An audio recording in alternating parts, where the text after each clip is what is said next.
next presenter right now is Herman, Valvalu and Ngaire Tihema. They're going to present to us a piece around navigating the horticulture of the waka for a shared harvest, a New Zealand PNG partnership. I'd invite you both to come forward, please. If you can put your hands together for our speakers, please.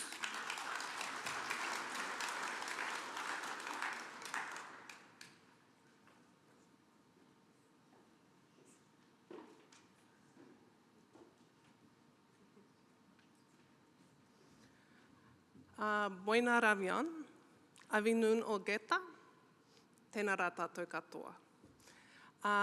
Ko Ngaire Tihema, tōku ingoa, and this is my co-presenter, Mr. Herman Valvalu, and he'll introduce himself shortly. But what I do want to focus on is the logo on the title page, VSA, Volunteer Service Abroad. If you've not heard of us, we've been around for about 60 years, and Sir Edmund Hillary founded our organisation.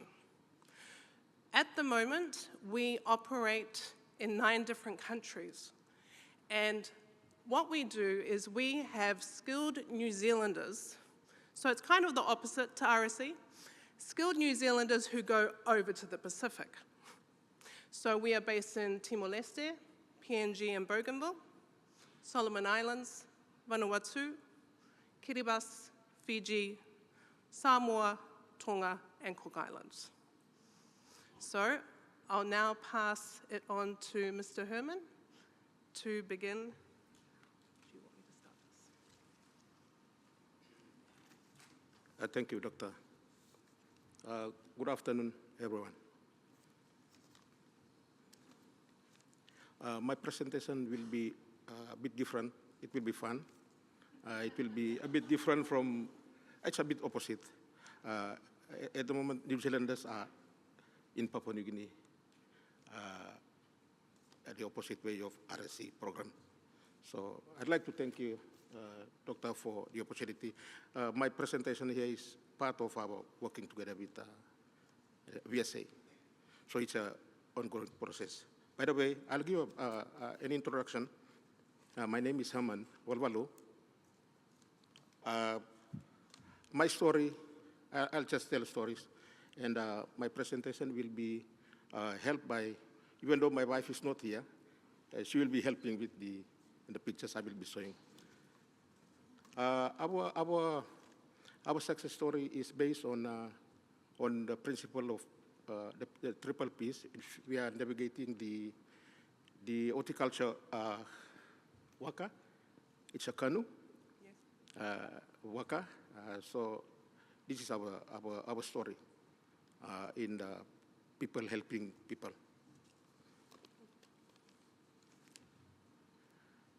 Background of where I come from. That's Rabaul. Who's been to Rabaul? That's the beautiful volcano. And that's how we live. It's about community living peacefully at home. And I mainly, our farming is mainly culturally, it's about family, working together, clansmen and all this. So I'm mainly in cocoa. If you love your cocoa, chocolate, it starts with me from the tree. That's my son, my big son. He's on cocoa, doing cocoa. That's some background of what I do. My name is Herman Valvalu. I am a farmer, but originally I'm a professional agriculturalist. I'm married with 5 kids. Without us, there's no chocolate because a cocoa farmer, we are the first in the supply chain of the chocolate cocoa. If you are wondering where I come from,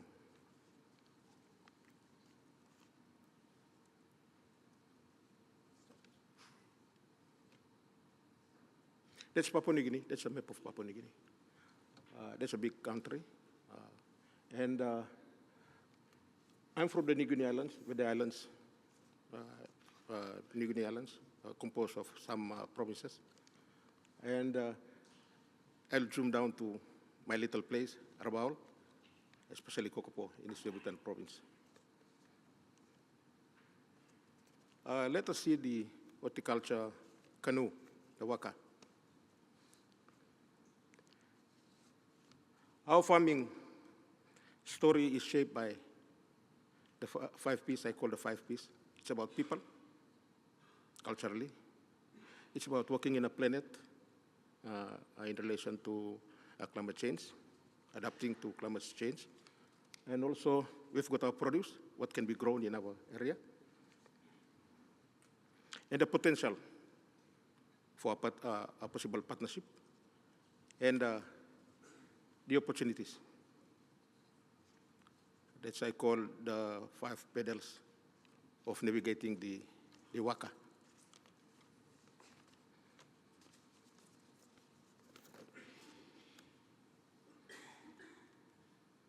Farming is a family, as I said, oriented activities that we do. And that's my wife trying to explain further.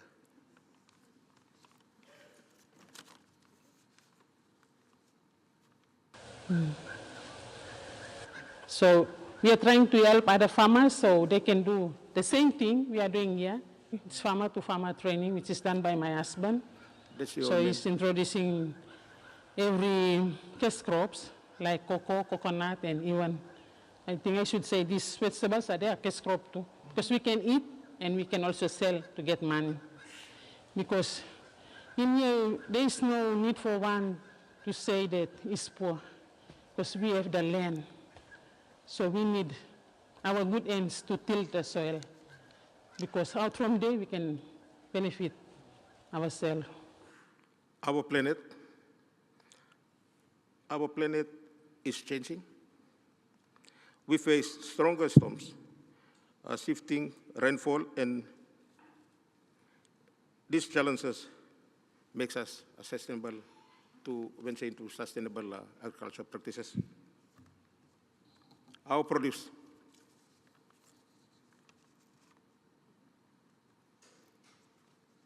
So this is a call integrate. We integrate crops in the area of land, so that when I'm doing the weeding to look after cocoa, I'm also doing the same for coconut and banana for that matter. We don't talk about blocks, we talk about tree management. So when you're looking after tree health is very, very important. So we just remove all this, and it's caused by a fungal disease. So I'm removing this because, you know, when it's the drops splashes on them and it spreads on to other, and that's very bad for a tree. You will lose most of the crop if you don't remove all this. And our produce. My children, they are not into formal employment. They're always with me, helping in the farm, breaking the cocoa. Even they are not professional agriculturists like me. They are catching up because I'm training them, I'm teaching them on best farming practices. Yeah. Our produce, the wife will again help on that.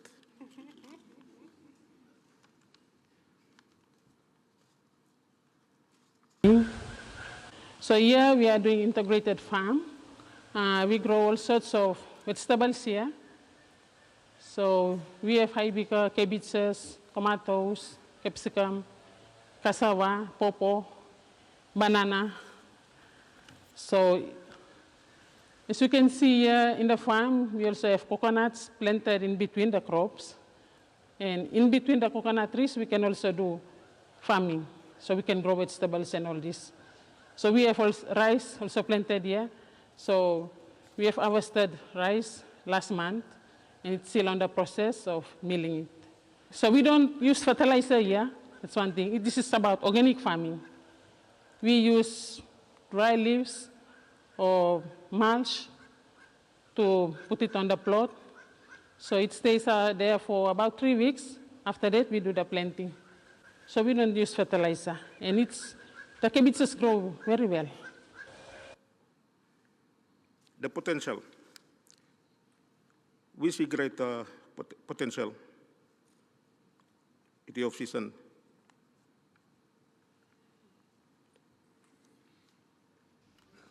My dream is trying to influence people to go into agriculture, which I believe that's the sustenance of livelihood. It used to be a good place. Youth were part of all these things, agriculture. Very recently, it has faded away. We have a problem here. I mean, the people, the students coming out of high schools, senior high schools, the number is even larger than being offered like a formal employment. The youth are strong, so we need to, transform them into working the land.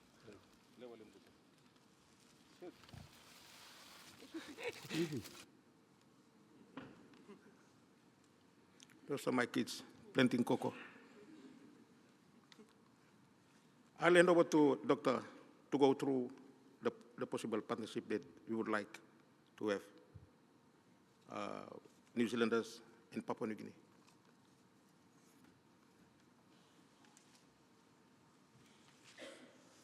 So while this presentation does focus on New Zealand's and PNG's relationship with each other, just to remind you that VSA operates in 9 different countries altogether. And if you go to the exhibitors hall, you will see our stall down there. And if you're smart enough and you know which flag goes with which country, you will be allowed a lolly, or if you just walk past, you can still get a lolly. So, as I mentioned before, VSA has been operating for over 60 years. And in PNG, I think we're soon coming up to our 60th year. And as we showed you on the map before, VSA operates in the New Guinea islands of PNG. And so all of these different options is what we would like to explore. Now, I need to introduce you to VSA's superwoman. She's sitting right down here. You have probably seen her, you have probably spoken to her. So can I just get Tamar to please stand up? Because Tamar is our woman on the ground in Wellington. Thank you. And so when it comes to all of these kind of different ways that we can work together, I have a message for the workers. All the skills that you are learning in Aotearoa, take that back home and help your local communities. When it comes to the employers, please contact VSA, especially Tamar, and then let's figure out how we can contribute to those communities in the Pacific a bit more than we already do. Because VSA is on the ground in the Pacific. We have about 2 staff members for each country. And we have multiple volunteers every year from New Zealand where your accommodation is paid for. You also earn a monthly living allowance. Your utilities are paid for, your flights. Just no dependents. That's the only thing. So what I'll do is just move on to these 2 important points. The give waka, or in Mr. Herman's native language, kua noa, it is oaga. The waka or the oaga. And this is one I want to focus on, give. So when it comes to growth, innovation, volunteerism, either through VSA or another way. And this one, empowerment, I want to focus particularly on rising stronger as one. So not only one group is empowered, both of us together are empowered. So that is the 5 Ps of our oaga. And here is a call to action. So when our gardens grow, our communities grow, together we can grow more. So as I mentioned before, Tamar is just down here. If you need to get in contact with VSA, she's our go-to person. And I'll also mention here are other ways that Kiwi volunteers can support the Pacific through VSA. All right, tēnā rā tātou katoa. We have 2 minutes and we invite any questions if you have any.